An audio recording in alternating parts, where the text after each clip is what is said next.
Assalamualaikum warahmatullahi wabarakatuh. Perkenalkan, saya Fitria Kusmawati, CGP Angkatan 7 Kabupaten Klaten. Saat ini saya bertugas di SMP Negeri 1 Gantiwarna. Pada kesempatan kali ini, saya akan membuat aksi nyata modul 1.4 Budaya Positif. Yang menjadi latar belakang saya melaksanakan aksi nyata ini adalah budaya positif memiliki hal penting dalam pembentukan karakter anak. Sekolah menjadi salah satu tempat pembentukan karakter tersebut.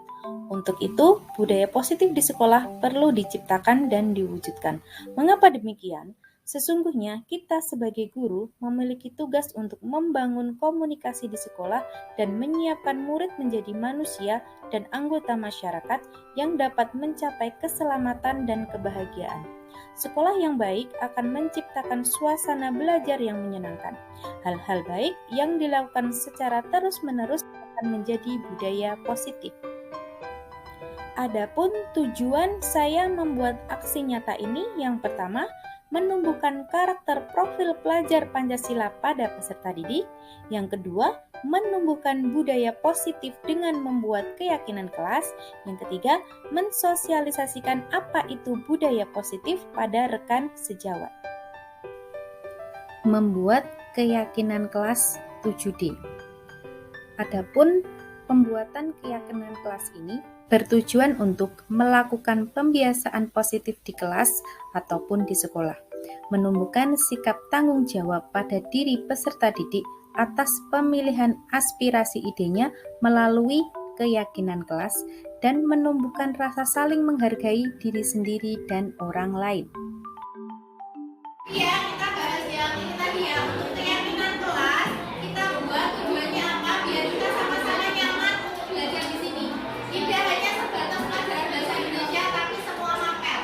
Hal-hal apa saja yang wajib kalian yakini.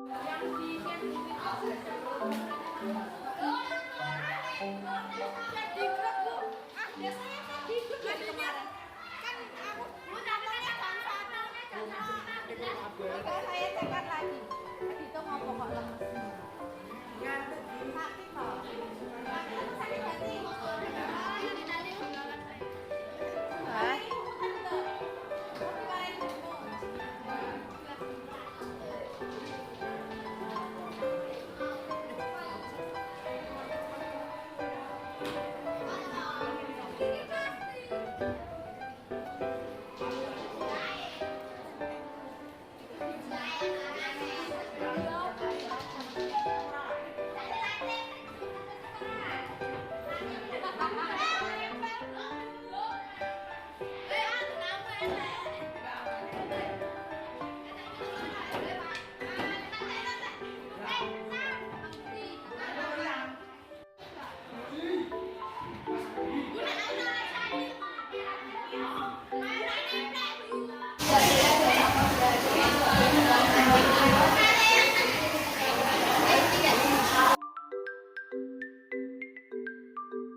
Assalamualaikum warahmatullahi wabarakatuh. Perkenalkan, nama saya Talisa Rafiasari, kelas 7D. Kami beserta teman-teman dan Fitri membuat keyakinan kelas. Kami menuliskan apa yang menjadi harapan kami untuk kelas 7D. Setelah itu kita mengambil kesepakatan apa saja yang menjadi keyakinan kelas kita. Dengan adanya keyakinan kelas membuat kita menjadi paham apa yang menjadi hak dan kewajiban kita sebagai seorang murid, dan setelah dilaksanakan kelas menjadi nyaman untuk belajar. Terima kasih. Assalamualaikum warahmatullahi wabarakatuh. Menumbuhkan karakter profil pelajar Pancasila. Profil pelajar Pancasila merupakan kumpulan kompetensi dan karakter esensial yang dapat dipelajari melalui lintas disiplin ilmu. Profil pelajar Pancasila tertuang dalam 6 dimensi, yang mana setiap dimensi memiliki beberapa elemen yang menggambarkan kompetensi dan karakter tersebut. Elemen beriman kepada Tuhan Yang Maha Esa meliputi akhlak beragama, akhlak pribadi, akhlak kepada manusia, akhlak kepada alam, serta akhlak bernegara. Berikut contoh pembiasaan yang dilakukan untuk menumbuhkan karakter beriman di SMP Negeri 1 Gantiwarna.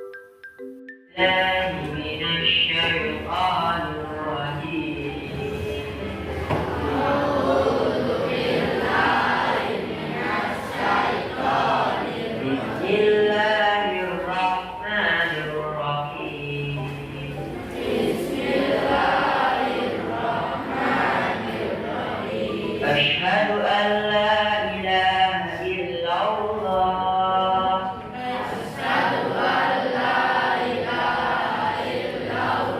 وأشهد أن محمد رسول الله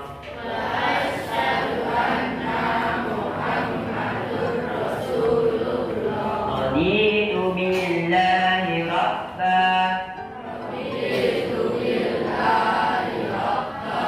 وبالإسلام دينا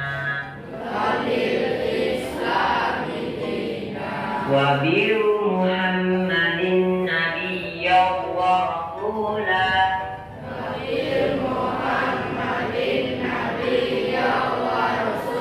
ربي زدني علما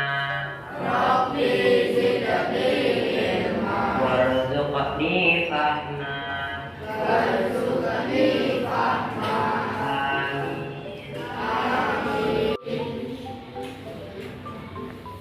Bismillahirrahmanirrahim.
3. Persatuan Indonesia. 4. Kerakyatan yang dipimpin oleh hikmat kebijaksanaan dalam permusyawaratan perwakilan.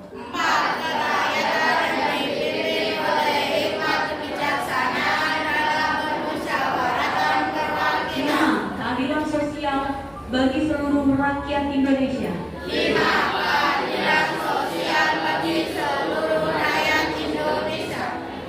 Silakan. Elemen berkebinekaan global, di mana siswa harus mengenal dan menghargai kebudayaan lain, mampu berkomunikasi dalam berinteraksi dengan sesama, serta merefleksikan dan bertanggung jawab terhadap pengamalan kebinekaan. Berikut beberapa kegiatan siswa SMP Negeri 1 Gantiwarno yang mencerminkan elemen berkebinekaan global.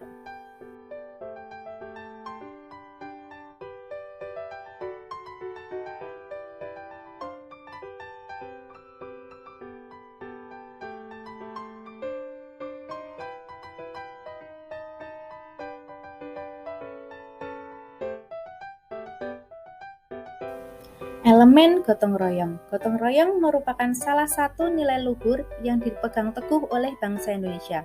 Elemen kunci dalam gotong royong adalah kolaboratif, kepedulian, dan berbagi. Sebagai contohnya, berikut ada beberapa kegiatan yang mencerminkan gotong royong oleh siswa SMP Negeri 1 Gantiwarno.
Elemen mandiri merupakan salah satu nilai yang harus dimiliki sebagai pelajar Pancasila, dalam arti bertanggung jawab atas proses dan hasil belajar yang ditempuh. Sikap mandiri dapat diwujudkan dengan memiliki kesadaran akan diri dan situasi yang dihadapkan, serta memiliki regulasi diri. Sebagai contohnya, apabila siswa dihadapkan dalam kesulitan, dapat dengan tenang mencari solusi sendiri dan menghadapi situasi dengan bijak.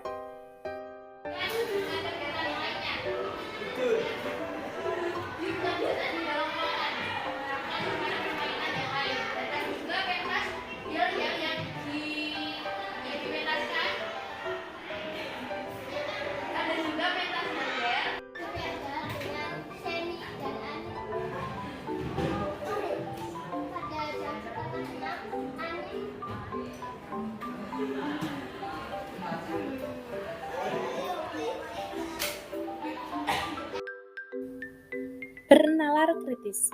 Bernalar kritis merupakan salah satu kemampuan yang harus dimiliki oleh pelajar pada era abad 21 ini. Pelajar yang bernalar kritis mampu secara objektif memproses informasi baik kualitatif maupun kuantitatif, membangun interkaitan antara berbagai informasi, menganalisis informasi, mengevaluasi, dan menyimpulkannya.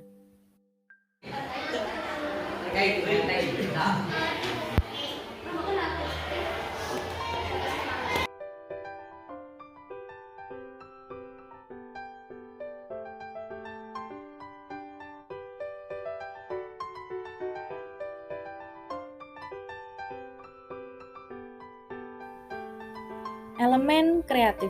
Pelajar yang kreatif mampu memodifikasi dan menghasilkan sesuatu yang original, bermakna, dan bermanfaat dan berdampak. Berikut kegiatan siswa-siswa yang mencerminkan kreativitas mereka.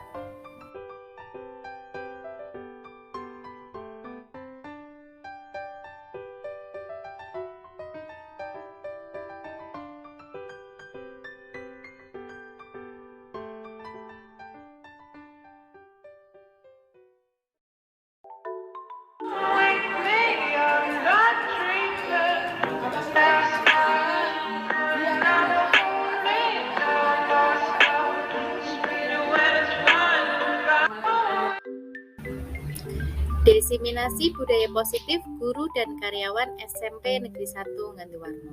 Kegiatan ini saya laksanakan hari Sabtu 14 Januari 2023 pukul 11.30 sampai selesai. Beberapa Bapak Ibu guru dan karyawan ikut dalam diseminasi ini yang saya laksanakan di kantor guru. Berikut rekaman hasil diseminasi. Assalamualaikum warahmatullahi wabarakatuh. Salam sejahtera untuk kita semua. Yang kami hormati Bapak Ibu Guru SMP Negeri 1 Gantiwarno. Yang kami hormati calon guru penggerak angkatan 7 Ibu Fitria Kusumawati SPD. Yang kami hormati Bapak Ibu karyawan SMP Negeri 1 Gantiwarno, serta seluruh tamu undangan yang kami ucapkan selamat kepada Bapak Ibu serta karyawan SMP Negeri 1 Gantiwarno pada hari Sabtu 14 Januari 2023 dalam acara budaya positif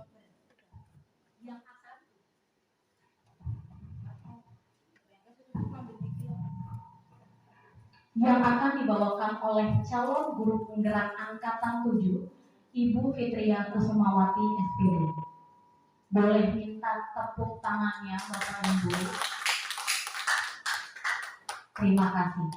Dan perkenalkan, saya Anggita selaku MC yang akan membawakan acara pada hari ini.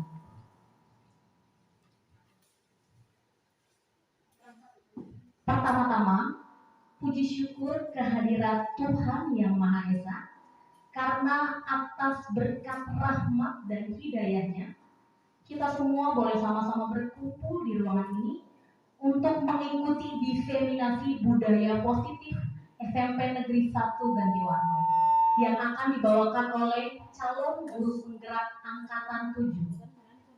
Sebelum memulai acara hari ini, marilah kita berdoa menurut agama dan kepercayaannya masing-masing. Berdoa dimulai.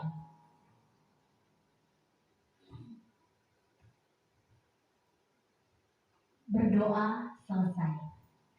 Bapak, Ibu hadirin yang kami hormati, marilah kita menyanyikan lagu kebangsaan Indonesia Raya. Kepada Bapak Ibu hadirin sekalian, kami mohon kesediaannya untuk berdiri.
Bapak Ibu hadirin, kami persilakan untuk duduk kembali. Baiklah, acara yang pertama adalah penyampaian materi diseminasi budaya positif SMP Negeri 1 Gatiwarno yang akan dibawakan oleh calon guru penggerak angkatan 7 kepada Ibu Fitria Kusumawati SPD. Kami persilahkan.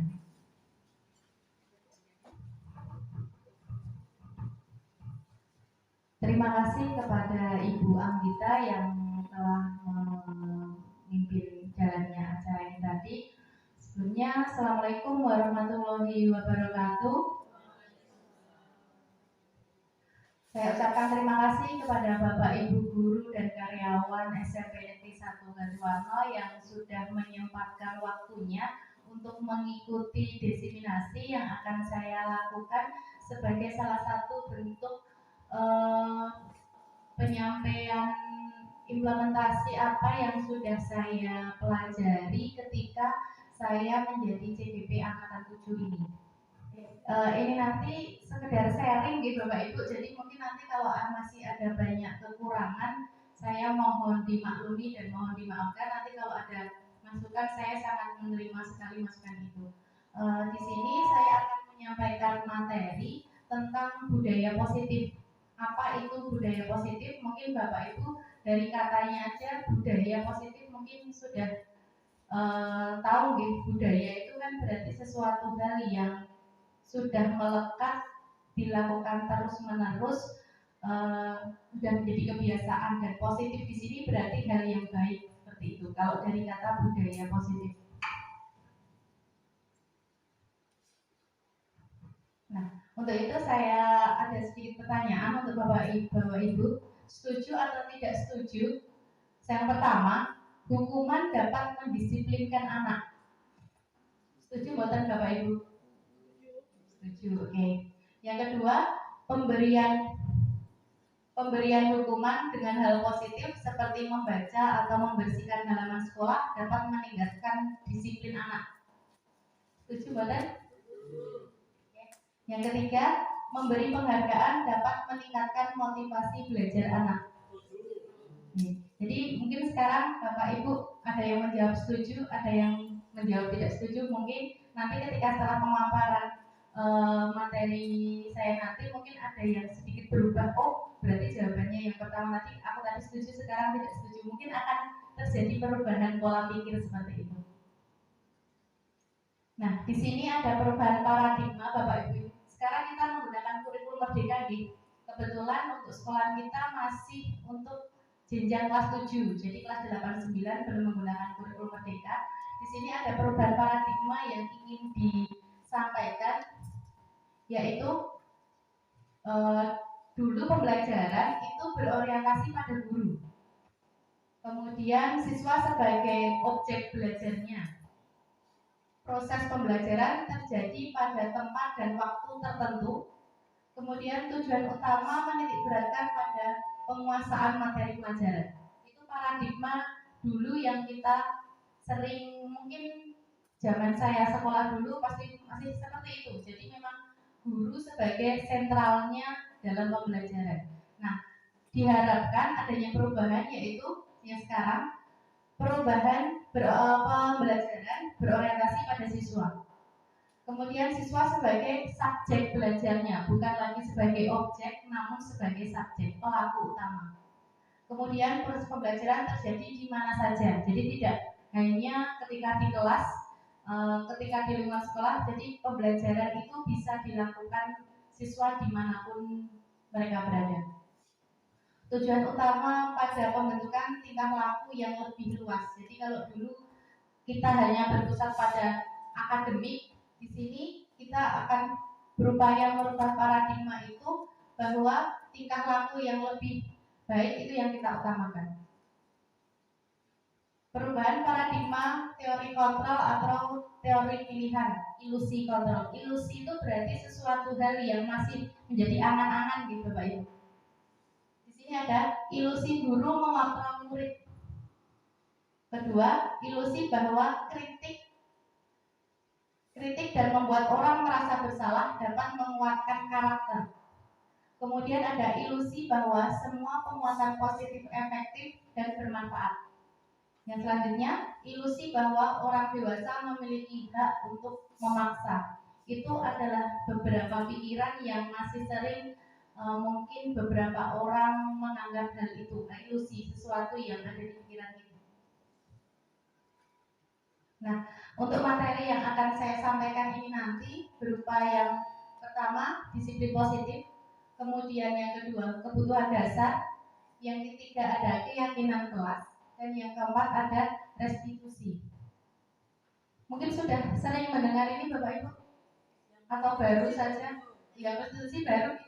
Ya, kebetulan saya juga tahu ini setelah mengikuti pelatihan.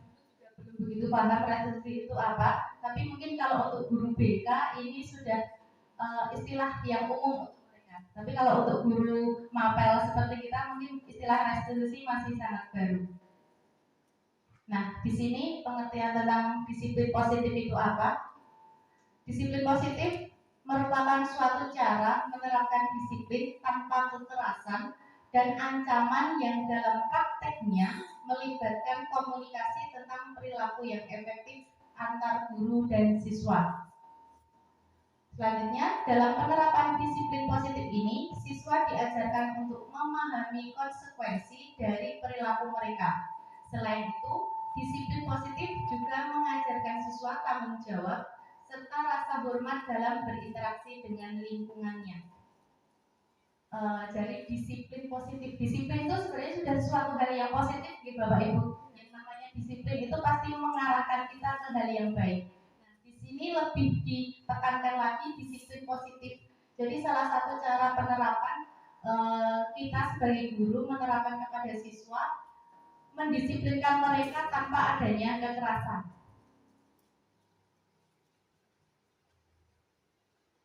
Jadi disiplin positif merupakan salah satu cara menerapkan disiplin yang bertujuan untuk menumbuhkan kesadaran serta memberdayakan anak untuk melakukan sesuatu tanpa sogokan, ancaman maupun hukuman. Disiplin positif membuat anak mengerti bahwa ketika ia mengerjakan tugas tepat waktu, maka ia akan merasa nyaman, bukan karena dihukum oleh guru jika tidak melakukannya atau karena ingin mendapatkan pujian. Jadi di sini yang namanya disiplin positif itu diharapkan nanti anak-anak ketika melakukan suatu tugas, menyelesaikan suatu pekerjaan itu bukan karena takut dengan gurunya, takut mendapat hukuman atau takut mendapat ancaman, tapi karena memang kesadaran dia sendiri. Ketika saya menyelesaikan tugas ini ya saya menjadi lebih lega, saya merasa lebih nyaman, bukan karena nanti takut dihukum, nanti takut dikeluarkan dari kelas atau sebagaimana, atau mungkin saya mau mengerjakan tugas tepat waktu biar dipuji, tidak seperti itu. Tapi kita ingin anak itu menyelesaikan tugas tepat waktu karena memang kesadaran dia sendiri, hal itu akan membuat nyaman diri dia, bukan karena istilahnya pengaruh dari luar, tapi pengaruh dari dalam diri dia sendiri, kesadaran pribadi, intinya itu. Nah, motivasi perilaku manusia. Setiap manusia itu pasti memiliki motivasi untuk melakukan sesuatu hal. Entah kita, entah murid, pasti kita memiliki motivasi. Yang pertama, yang pertama untuk menghindari ketidaknyamanan atau hukuman tadi. Jadi disebutkan anak-anak mengerjakan tugas karena apa? Oh, karena untuk menghindari hukuman. Yang kedua, untuk mendapatkan imbalan atau penghargaan dari orang lain. Kadang kita pun seperti itu mungkin ya Bapak Ibu. Aku mau berangkat lebih awal ke sekolah biar nanti dipuji Bapak Kepala Sekolah atau apa. Terkadang mungkin ada yang seperti itu. Nah, itu namanya motivasi perilaku manusia. Kemudian yang ketiga, untuk menjadi orang yang mereka inginkan dan menghargai diri sendiri dengan nilai-nilai yang mereka percaya. Ini ada teori motivasi perilaku manusia yang saya sebutkan tadi. Untuk menghindari ketidaknyamanan atau hukuman, itu motivasinya termasuk motivasi eksternal. Kemudian untuk mendapatkan imbalan dari orang lain, itu tadi juga termasuk motivasi eksternal. Sedangkan untuk menghargai diri sendiri, nah ini yang kita harapkan nanti, itu adalah motivasi internal. Jadi kita melakukan suatu kegiatan, suatu hal apapun itu sebisa mungkin itu karena motivasi internal. Biasanya kalau motivasinya karena motivasi internal itu nanti akan berlangsung lama. Sedangkan kalau motivasi eksternal ini nanti hanya akan berlangsung istilahnya pas saat itu saja. Nanti mungkin kalau sama Bu Fitri nggak dikasih hadiah berarti saya nggak akan melakukan hal itu. Jadi kan itu eksternal. Tapi kalau internal dengan siapapun dia akan melakukan hal yang sama. Sebagai manusia kita memiliki kebutuhan dasar Bapak Ibu. Mohon ngapunten nggih kalau penjelasannya terlalu panjang. Ngebut nggih. Nanti ada sesi tanya jawab. Mohon nanti kalau ada masukan, ada pertanyaan, sebisa mungkin saya jawab. Kalau bisa, kalau tidak ya nanti saya akan minta waktu untuk menjawab di lain waktu. Mohon nggih Bapak Ibu. Kebutuhan dasar manusia, kita sebagai manusia pasti punya kebutuhan. Selain motivasi tadi dalam perbuatan, kita punya kebutuhan. Yang pertama, kebutuhan akan cinta dan kasih sayang. Setiap manusia pasti ingin mendapatkan rasa cinta dan kasih sayang. Yang kedua, kebutuhan kita akan kebebasan. Seperti anak dalam mengerjakan tugas, kadang kita juga perlu memberikan kebebasan mereka dengan monggo mau menggunakan media atau dikumpulkan dalam bentuk apa, itu juga salah satu bentuk kebebasan. Ketiga, yaitu kesenangan. Itu kebutuhan dasar kita. Gak ada manusia yang pengen sedih, ya. Pasti pengennya senang. Jadi itu memang kebutuhan dasar manusia. Kemudian kebutuhan akan kekuasaan. Setiap tanpa kita sadari pasti kita ingin yang namanya memiliki wewenang atau kuasa terhadap suatu hal. Terkadang kita sebagai bapak atau ibu ingin berkuasa terhadap anak-anak kita. Nah, begitu juga kadang ketika di kelas kita juga tanpa disadari pasti pernah merasa kalian itu harus manut sama saya, yaitu tadi istilahnya untuk kekuasaan. Dalam mewujudkan disiplin positif itu tadi, salah satu hal yang bisa kita lakukan yaitu dengan membuat keyakinan kelas. Sebetulnya keyakinan kelas kalau dari dulu itu sudah ada. Biasanya kita membuat kesepakatan kelas gitu Bapak Ibu. Kalau di kelas kan sebelum masuk pembelajaran KBM pasti ada yang namanya kesepakatan kelas atau kesepakatan belajar hal-hal apa saja yang boleh dan tidak boleh dilakukan di kelas. Nah, istilah baru sekarang yaitu keyakinan kelas, di mana dalam keyakinan ini nanti kita lebih menggunakan kalimat-kalimat positif. Jadi peraturan kelas itu paling bawah, kemudian lebih luasnya keyakinan kelas. Setelah adanya keyakinan kelas, nanti akan tercipta lingkungan yang positif. Setelah terjadi lingkungan yang positif, akan adanya budaya positif. Saya sudah membuat keyakinan kelas di kelas 7D dengan anak-anak saya yang saya wali. Dengan cara saya meminta anak-anak untuk menuliskan hal-hal apa yang mereka inginkan ketika pembelajaran di kelas. Mereka banyak sekali menuliskan antara lain yang tidak boleh membuang sampah sembarangan, kemudian ada yang tidak boleh membuli, ada yang harus menjaga nama baik kelas, banyak sekali. Ini coret-coretan dari anak kelas 7D dan hasilnya seperti ini. Saya tarik garis besarnya. Untuk keyakinan kelas kita menggunakan kalimat yang kalimat positif, tidak membuang sampah sembarangan, kita ubah menjadi menjaga kebersihan kelas. Kemudian saling menghormati, tidak mengejek anak-anak, biasanya gitu. Kita memilihnya menggunakan saling menghormati. Kemudian yang ketiga, melaksanakan tugas piket. Keempat, menjaga ketenangan kelas ketika pembelajaran. Yang kelima, menjaga dan merawat fasilitas kelas. Dan keenam, menjaga nama baik kelas 7D. Ini hasil keyakinan kelas yang kemarin saya buat bersama anak-anak di kelas 7D. Tadi saya sudah memaparkan tentang disiplin positif, kemudian ada keyakinan kelas. Selanjutnya tadi yang mungkin baru agak sedikit asing katanya, yaitu tentang restitusi.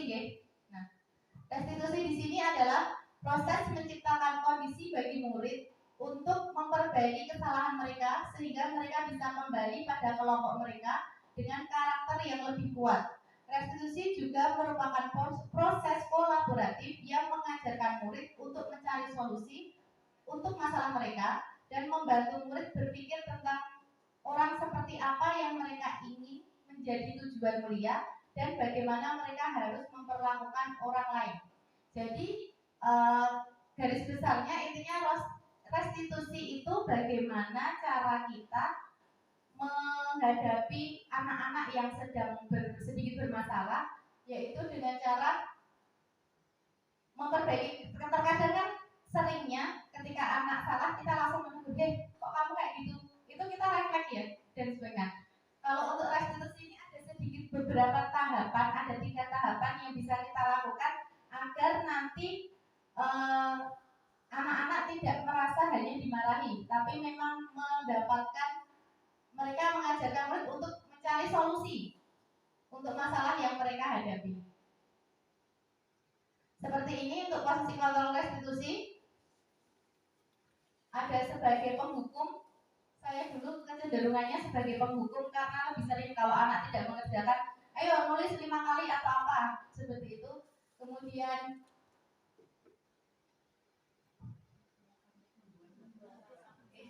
membuat rasa bersalah, maaf agak seliwer. Oke, kelihatan ya Bu ya. Kemudian ada sebagai, mungkin saya sini ya. Sini mungkin lihat. Teman. Oke, jadi ada 5 posisi kontrol. Yang pertama penghukum, kedua pembuat rasa bersalah, ketiga teman, keempat pemantau, dan kelima manajer. Jadi restitusi tadi kan kayak istilahnya konseling ketika anak melakukan kesalahan itu tadi. Kalau penghukum itu biasanya kita langsung, kalau kamu tidak melakukannya awas ya.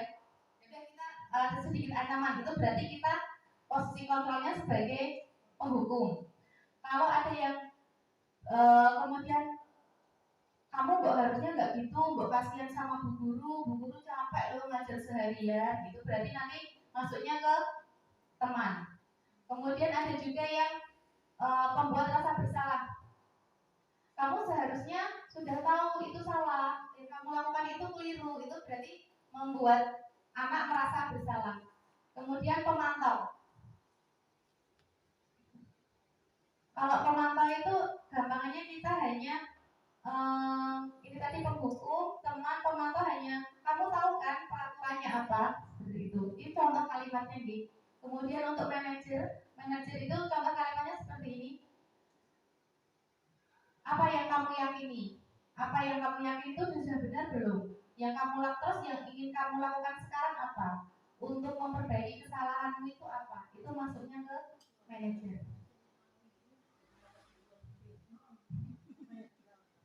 Banyak ya kasus-kasus anak-anak sini yang membutuhkan ini. Iya. Ya, udah jadi manajer kayak berarti udah bagus banget itu kalau udah jadi manajer.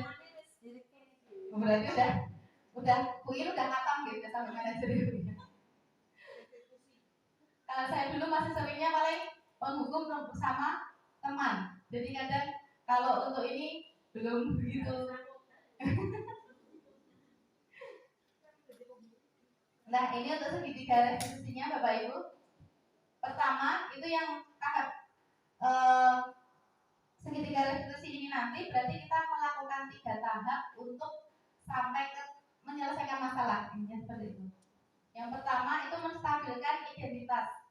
Pada tahap ini peserta diajak untuk tenang dan kembali ke suasana hati di mana proses belajar dan penyelesaian masalah bisa kita lakukan. Guru dapat mengucapkan kata-kata sebagai berikut. Contohnya, berbuat salah itu tidak apa-apa. Tidak ada manusia yang sempurna. Jadi kayak pembukaannya kalimatnya halus dulu gitu Bapak Ibu. Saya juga pernah kok melakukan hal kesalahan seperti itu. Contohnya mungkin ada anak yang telat. Mana ini? Jangan langsung, kamu telat kenapa dan sebagainya, ditanya dulu.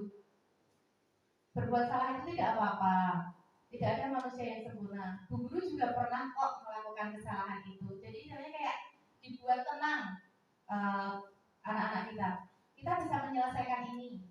Bapak Ibu tidak tertarik mencari siapa yang salah, tapi ingin mencari solusi dari permasalahan ini.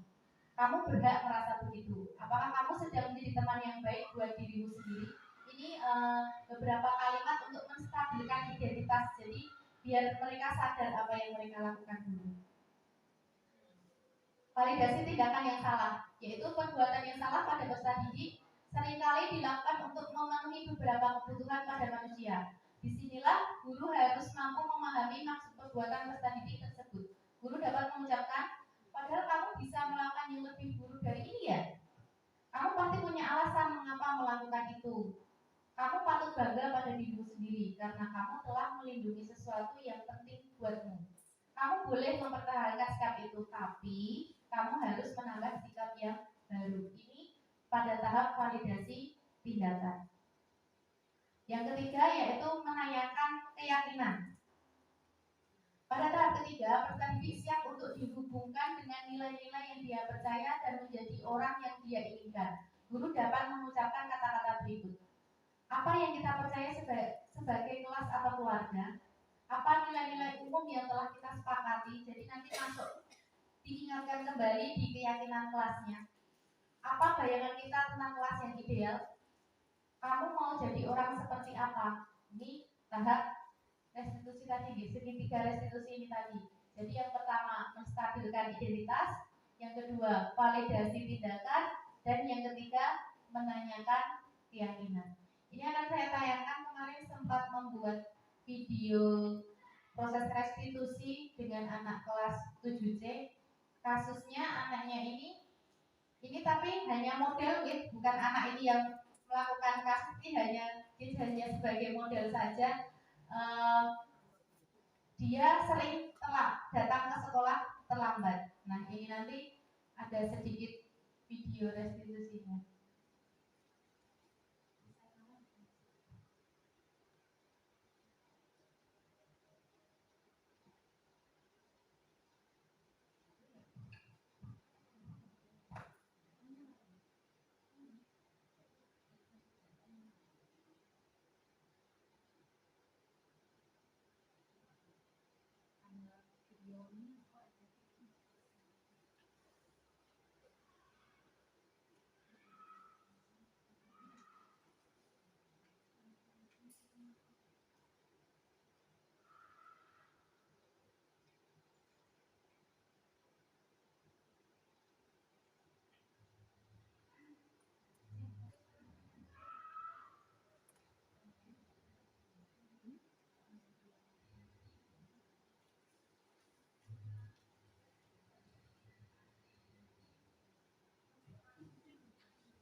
Jadi ketika anak itu terlambat, saya minta untuk ngobrol bersama, kemudian saya tanya, kamu tahu nggak kesalahan kamu apa? Kemudian dia bilang, ya Bu, saya datangnya terlambat tadi. Kemudian saya tanya, kamu tahu nggak kalau terlambat itu salah? Iya Bu, nggak, alasan kamu apa?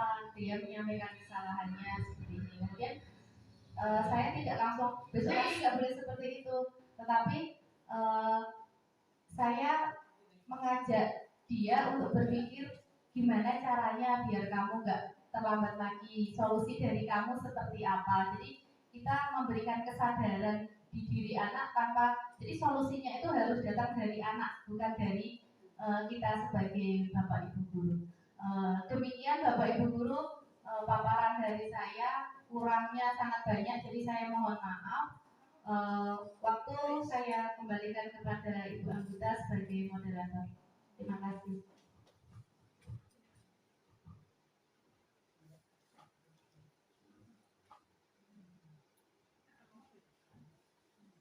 Demikian pemaparan budaya positif yang sudah dipaparkan oleh calon guru penggerak angkatan 7, Ibu Fitria Kusumawati.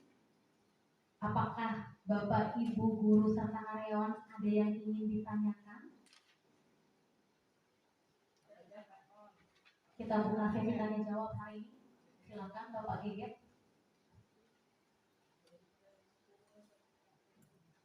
Silakan Bapak.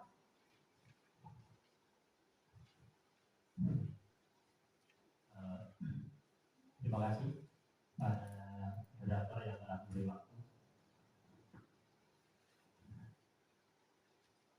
Sesuai tema atau judul yaitu tentang budaya positif,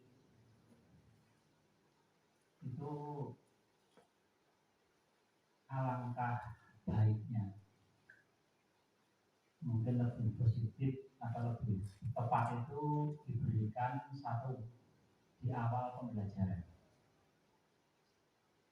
atau awal tahun pelajaran, nanti bisa diulang. Nah, untuk apa? Satu, untuk menyadarkan kepada siswa. Rata-rata saya membaca atau mengikuti orang-orang sukses dari Bill Gates atau Elon Musk, yang orang-orang sukses dunia itu punya kebiasaan yang positif, yaitu apa? Bangun pagi. Dari bangun pagi itu saja. Ya. Bahkan Habibie pun bisa meraih prestasi di puncaknya di Jerman itu punya kebiasaan yang positif, yaitu apa? Belajarnya pagi. Nah, dari mana Habibie itu menerapkan itu? Dia malah belajar dari orang Yahudi.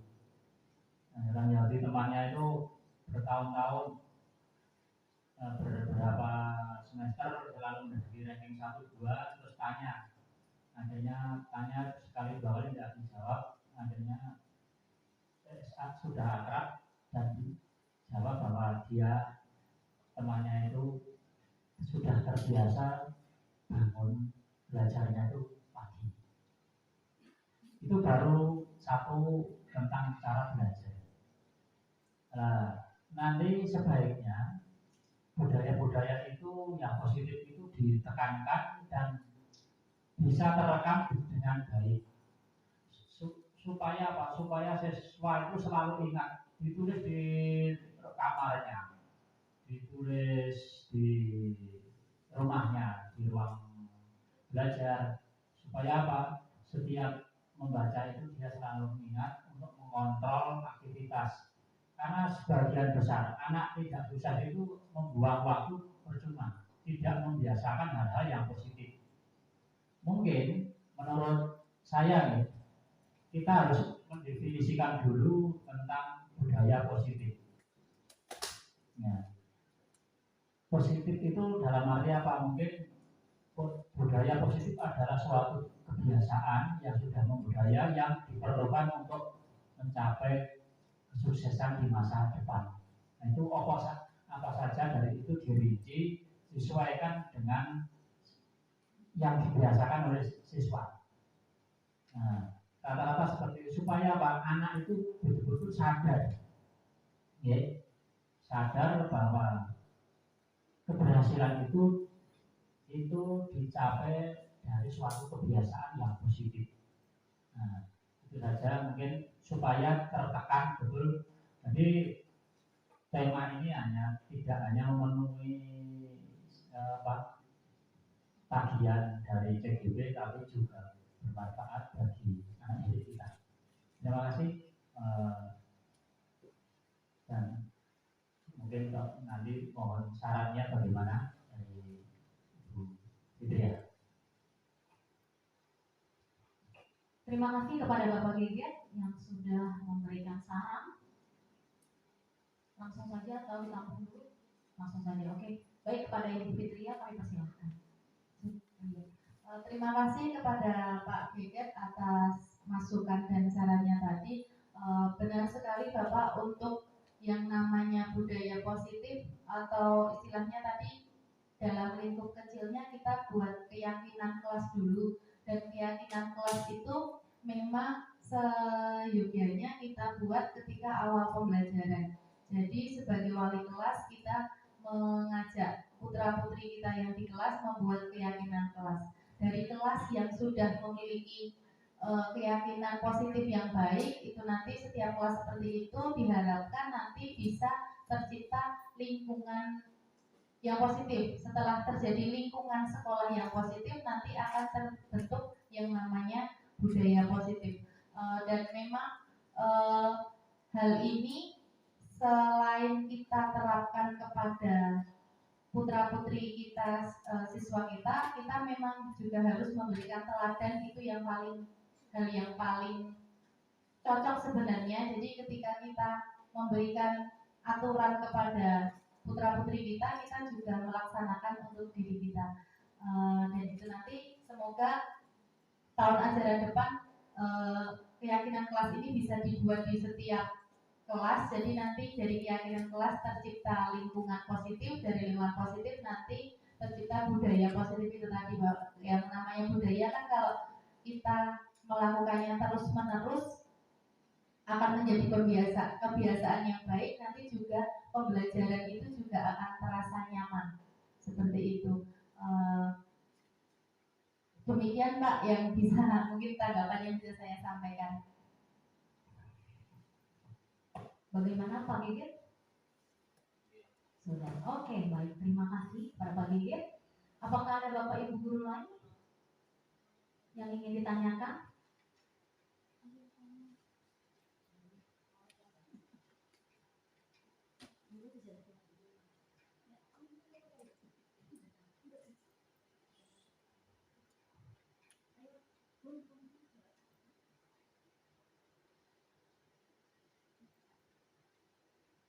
Oke, baik. Benar gak ada yang tanya?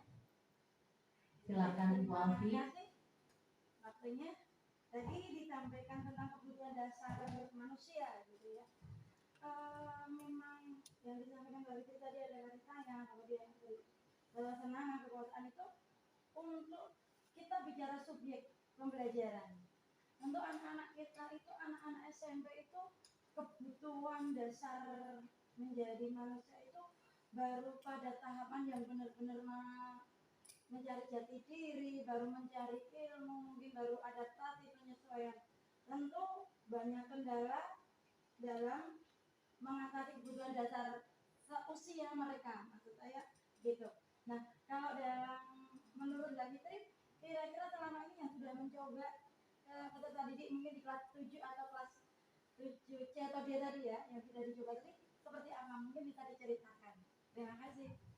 Terima kasih kepada Bu Alfi yang telah memberikan pertanyaan. Untuk kebutuhan dasar, nih Bu, tadi kan kebutuhan dasar saya sebutkan ada cinta dan kasih sayang, kebutuhan kebebasan, ketiga kesenangan, dan empat kekuasaan.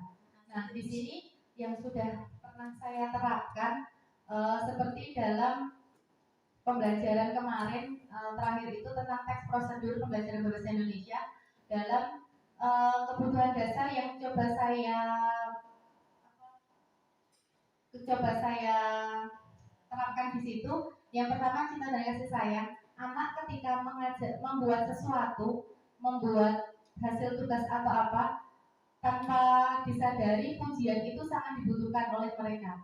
Jadi memang anak itu kadang dipanggil namanya saja udah merasa, ih Bu Fitri kenal karo aku, kadang udah merasa agak ada kesenangan sendiri. Jadi ya, jadi apalagi kalau kita kan guru mapel banyak kelas, kadang hafal tuh lebih cenderungnya hafal sama anak yang lebih banyak masalah ketimbang anak yang biasa-biasa aja. Nah, jadi sebisa mungkin saya menyebut nama anak itu biar dia merasa, oh Bu Fitri inget loh sama aku. Itu satu kebutuhan akan cinta dan kasih sayang. Kemudian akan kebebasan. Di sini seperti ketika dalam pembelajaran teks prosedur kemarin, saya membebaskan anak-anak ketika saya meminta mereka membuat teks prosedur. Saya memperbolehkan mereka, silahkan yang senang gambar, kalian bikin poster gambar teks prosedurnya. Kalau yang senang, Bu, saya pengennya mau buat dari Canva, boleh nggak Bu posternya? Oh boleh. Jadi kan anak-anak sekarang kan memang lebih senang utak-utak pakai IT, mungkin malah lebih jago mereka ketimbang kita.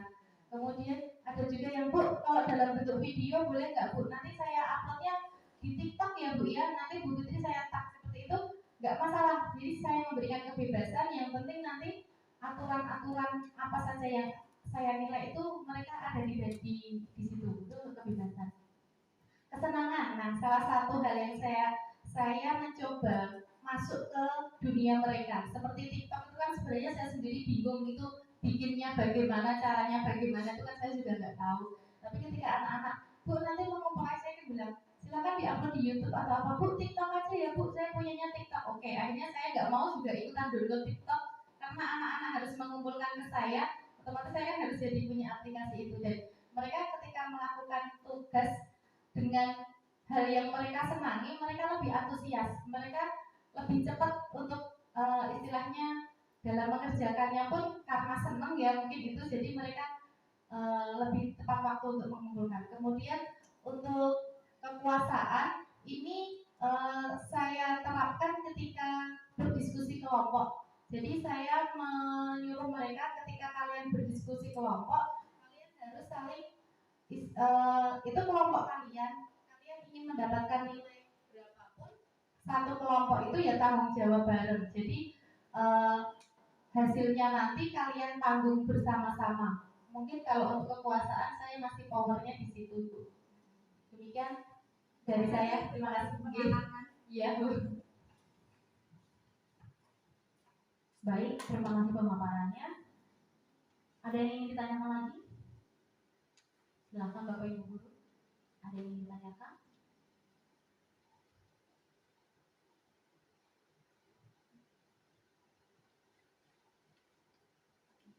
Baik, sebelum kita tutup acara ini, saya boleh minta tepuk tangannya sekali lagi. Demikianlah seluruh rangkaian acara diseminasi budaya positif SMP Negeri 1 Gantiwarno pada hari ini. Mohon maaf jika ada penggunaan kata-kata yang kurang berkenan di hati Bapak, Ibu Guru, serta karyawan SMP Negeri 1 Gantiwarno.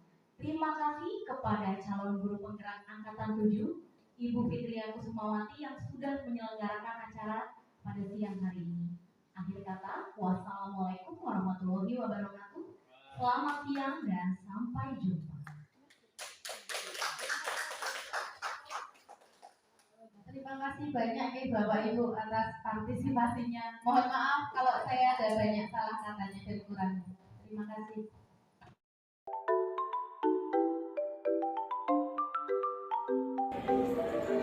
Assalamualaikum warahmatullahi wabarakatuh. Nama saya Alfi Nur Rahmah dari SMP 1 Gantiwarno. Saya sudah mengikuti paparan dan presentasi dari CGP Fitria Kusumawati yang mana beliau memaparkan tentang budaya positif. Setelah mengikuti arahan, kemudian tayangan, kemudian penjelasannya, kami dan saya pribadi menjadi lebih jelas bahwa budaya positif memang perlu dan dilakukan di sekolah.